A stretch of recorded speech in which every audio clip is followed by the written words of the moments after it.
Euskaraldian parte hartuko dut, euskaraz dakigunok gehiago erabiltzagun euskara. Euskaldun bezala euskararekin konpromezua daukadalako. Nik bizitza euskaraz egiten dut, baina askotan aurreiritziak eraginda edo lehen hitza erderaz egitea jotzen dut, eta pixka bat erronka horri aurre egiteko eta erabaki dut euskaraldian parte hartzea.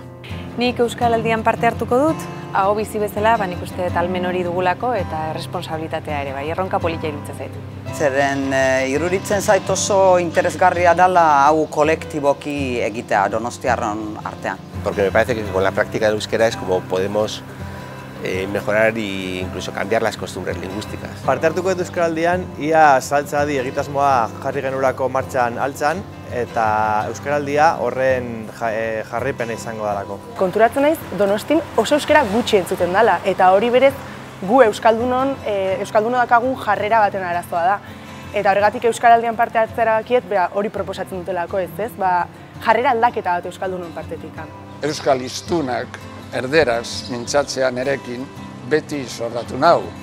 Horregatik, esperimentu honek euskararen erabilera bultzatzeko aukera ematen dit eta nik pozik. Euskaldun berri batentzat egoera ez da batere erraza bere euskara askatzeko. Hori dela eta euskaraldia niretzat da oso erronka eharra. Naiz eta aspaldi egin nuen euskaraz bizitzeko autua, oraindik nun arakatu eta nun esperimentatu badetela uste detelako.